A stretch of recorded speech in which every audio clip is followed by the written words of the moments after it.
92세 장모님이 응급실로 실려가셨습니다. 대기실에는 환자가 가득했고 복도에도 침대가 줄지어 있었습니다. 그 모습만 보면 캐나다 의료가 무너졌다라는 말이 틀리지 않아 보였습니다. 그런데 장모님이 응급실 안으로 들어간 뒤 병원은 전혀 다른 속도로 움직이기 시작했습니다.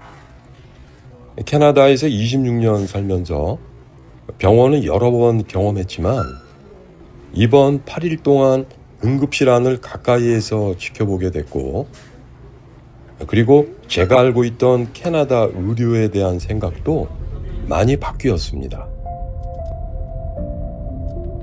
안녕하세요. 캐나다 한인 시니어 이야기입니다. 장모님은 평소 혼자 생활하시던 분인데 2주 전부터 며칠 동안 거의 음식을 못 드시면서 상태가 급격히 나빠졌고 결국 앰뷸런스를 불러 응급실로 가게 됐습니다. 대기실에는 사람이 정말 많았습니다. 그런데 장모님은 오래 기다리지 않고 바로 응급실 안으로 들어가게 됐습니다. 도착 후 검사에서 헤모글로빈 수치가 위험 수준이었고 출혈 가능성이 있다고 했습니다. 그때부터 분위기가 달라졌습니다. 링거액, 반복되는 피검사, 계속되는 체크, 그리고 수혈. 오후 5시 반에 도착했는데 새벽 3시에 CT와 엑스레이가 끝났습니다. 상태가 위급한 환자를 먼저 보는 것은 캐나다만의 방식은 아닐 것입니다. 전 세계 어느 나라 응급실이든 체계는 비슷할 겁니다. 다만 캐나다는 병원비를 따로 내지 않는 공공의료이다 보니 저도 마음 한편으로는 혹시 조금 느슨하거나 허술하지 않을까 하는 막연한 생각도 있었는데 이번에 가까이에서 본 밴쿠버 응급실은 제가 생각했던 모습과는 달랐습니다. 환자의 위급함을 먼저 판단했고 그 판단이 내려진 뒤에는 검사와 치료가 빠르게 이어졌습니다. 그때 알게 됐습니다. 응급실은 모든 환자를 같은 속도로 보는 것이 아니라는 것을 알죠. 응급실은 제가 보기에도 넉넉해 보이지 않았고 복도에도 침대가 일렬로 서 있었습니다.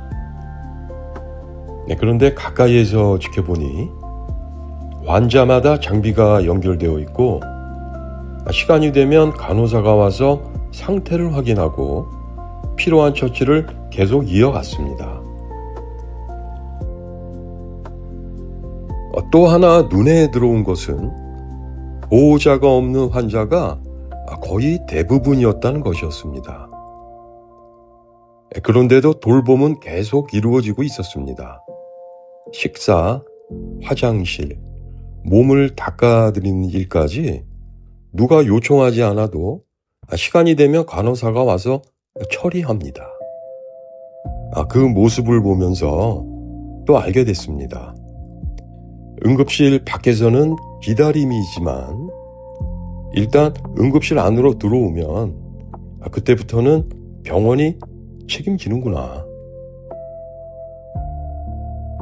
검사 하나를 두고도 의사는 한 번 묻고 끝내지 않았습니다.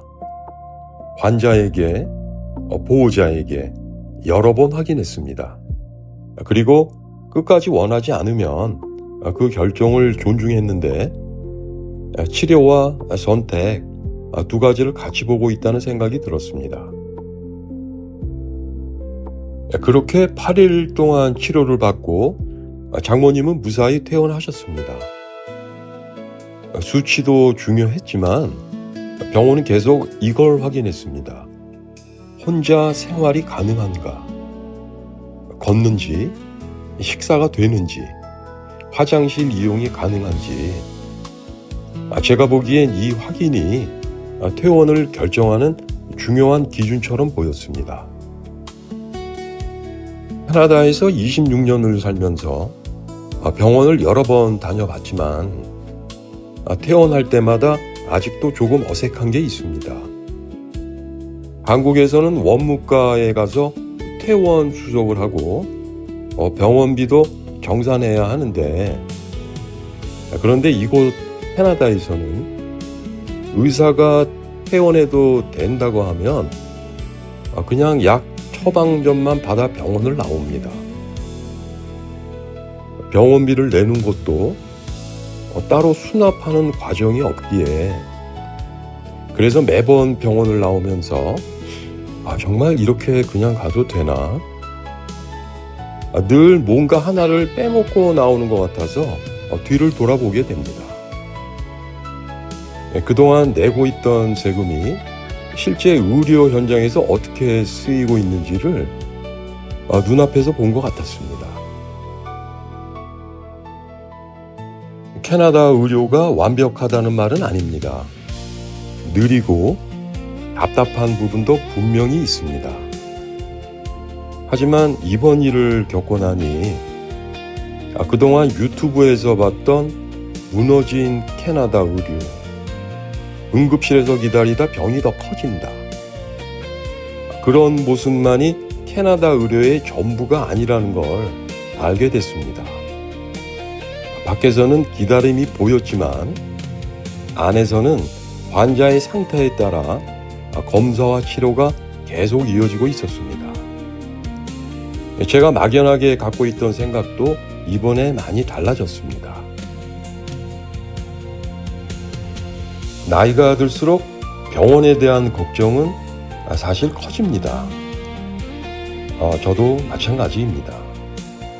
그런데 이번 일을 겪고 나니 적어도 응급 상황에서는 예전처럼 막연히 불안해할 필요는 없겠다라는 생각이 들었습니다. 위급한 상황에서는 시스템이 움직이고 사람이 움직이고 환자에 대한 돌봄은 계속 이어지고 있었습니다. 아마 캐나다에 오래 사신 분들 중에는 이미 저희와 비슷한 경험을 하신 분도 많이 계실 겁니다. 오늘 말씀드린 내용은 최근 저희 가족이 직접 겪은 하나의 경험입니다. 환자의 상태와 병원의 상황에 따라 다르게 진행될 수도 있습니다. 다만 캐나다 응급실에는 이런 모습도 있구나, 그 정도로 봐주시면 좋겠습니다. 여러분은 병원이나 응급실에서 어떤 특별한 경험이 있으신지 궁금합니다.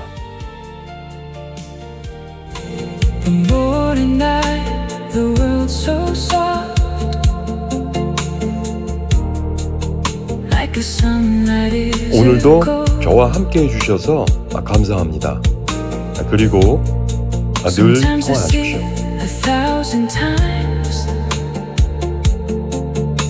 Somehow just let me go.